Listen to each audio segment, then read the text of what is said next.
Break नंतर वळूया पुढील बातमीकडे। बातमी आहे पुणे शहरातून। आमचे प्रतिनिधी अजर कादरी आमच्या सोबत लाईनवर जोडलेले आहेत।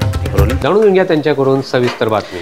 नमस्कार, मी मराठीमध्ये आपलं स्वागत आहे। आज आपण पुणे पत्रकार भवनात आपण आलेलो आहोत आणि असा सुंदर सिनेमा 10 जानेवारीला रिलीज होणार आहे। तर कोणता सिनेमा आहे आणि काय विशेष याच्यामध्ये आहे ते आपण जाणून घेणार आहोत। सर, सर्वप्रथम आपण काय सांगाल की एवढा मोठ्या कालावधीनंतर एक चांगला मराठी सिनेमा येतोय, तर या सिनेमाबद्दल आपण काय सांगाल? या प्रकारचा सिनेमा खूप काळानंतर कदाचित येत असेल, कारण आपल्याकडे फॅन्टसी किंवा परिकथा मराठी चित्रपटांमध्ये खूप कमी बनल्या असतील किंवा मी तरी पाहिलेल्या मला आठवत नाही आहेत। चांगले सिनेमे मराठीत बनतातच आहेत, तर त्याच चांगल्या बनणाऱ्या चित्रपटांची परंपरा पुढे नेण्याचा प्रयत्न या चित्रपटाच्या माध्यमातून केला आहे की आता मला असं वाटतं की आपल्या कक्षा आपल्याला विसरल्या पाहिजेत मराठी चित्रपटकर्त्यांनी, आणि तो एक छोटासा प्रयत्न या चित्रपटाच्या माध्यमातून केला आहे। आपल्याच परंपरेतलं एक सोनेरी पान संगीत मानपमान हे नाटक आणि त्या नाटकावरनं प्रेरित झालेला हा सिनेमा,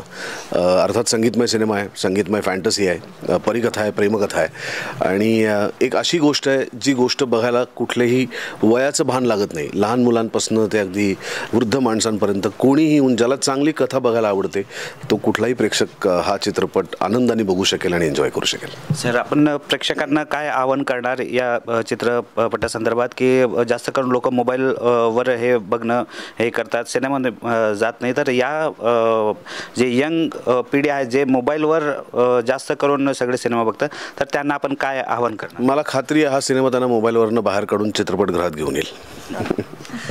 तर या चित्रपटात मुख्य भूमिकेमध्ये आहे, तर आपण काय सांगाल या चित्रपटाबद्दल की काय विशेष आहे दुसरे सिनेमा आणि आताचा जो सिनेमा आहे त्याच्यामध्ये काय डिफरन्स आहे आणि प्रेक्षकांनी का बघावा हा सिनेमा आणि काय विशेष याच्यामध्ये आहे?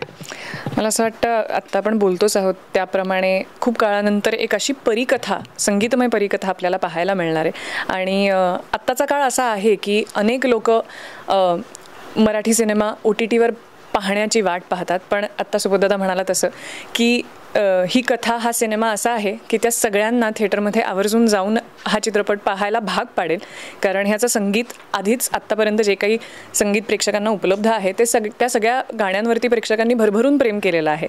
आणि मला खात्री आहे की जे काही टीजर आणि ट्रेलरमध्ये दृश्य तुम्हाला दिसली आहेत त्याच्यावरनं तुम्हाला अंदाज आला असेल की हा सिनेमा फक्त सिनेमागृहात जाऊनच एन्जॉय करता येऊ शकतो, त्यामुळे 10 जानेवारीपासून हा सगळा प्रेक्षक तो पाहायला जाईलच ह्याची खात्री आहे। प्रेक्षकांना काय आवाहन करणार आपण 10 जानेवारीसाठी? आपल्याकडे प्रेक्षक सगळ्याच खूप चोखंदळ आहे आणि कायमच चांगल्या कलाकृतींना भरभरून दाद दिलेली आहे। हा एक संगीतमय चित्रपट आपल्यासाठी पुन्हा भेट म्हणून, नवीन वर्षाची भेट म्हणून आम्ही घेऊन येतोय। शंकर एहसान लॉय यांचं संगीत आहे, सुबोध भावे यांचं दिग्दर्शन आहे। कट्यार काळजात घुसलीवर तर तुम्ही प्रेम केलेलंच आहे। मला खात्री आहे की तुम्हाला उत्सुकता आहे आता संगीत मानपमान या चित्रपटाची, त्यामुळे 10 जानेवारीपासून तुमच्या जवळच्या चित्रपटगृहात नक्की पहा। जसं आपल्याला माहीत आहे की या चित्रपटात सुमित सरांचा पण एक चांगला रोल आहे आणि हिंदी आणि मराठी सिनेमात एक गाजलेलं नाव म्हणजे सुमित सर, आपण काय सांगाल या चित्रपटाबद्दल? एक हिरो आहे, एक हिरोईन आहे, एक विलन आहे, ही झाली सर्धोपट कथा। पण त्याला जेव्हा अशा पद्धतीचं आवरण चढतं, एक कॉस्च्युम ड्रामा जेव्हा येतो आणि त्यात तुमची ओळखीची नावं असतात की हां, सुबोध भावे, वैदेही परशुरामी, सुमित राघवन, नीना कुलकर्णी, ह्या म्हणजे मी उत्सुकतेच्या दृष्टीने सांगतोय की संगीत मानापमान तर आहेच, पण कॉस्च्युम ड्रामा जेव्हा येतो ना तेव्हा त्याला एक वेगळी त्याला एक काय म्हणतात त्याला मजा असते त्याची। तर प्रेक्षकांना, आम्हाला सगळ्यांना या अशा रूपात बघणं हे खरंच खूप आवडेल। आणि आम्ही इतके छान दिसतोय कारण नचिकेत बर्वे आमचा जो कॉस्च्युम डिझायनर आहे त्यांनी आमच्यावर खूप मेहनत घेतलेली आहे। तर हा चित्रपट आवर्जून चित्रपटगृहात जाऊन बघा। सुबोध आणि शंकर एहसान लॉय यांनी आपलं नाणं खणखणीतपणे वाजवलेलं आहे कट्यारमध्ये, तर त्यांच्याबद्दल पुन्हा एकदा काही वेगळं सांगायची गरज नाही आहे। त्यामुळे चित्रपटाचं संगीत हे उच्च दर्जाचंच असणार आहे आणि त्या पद्धतीचा फीडबॅकसुद्धा आम्हाला मिळतो आहे।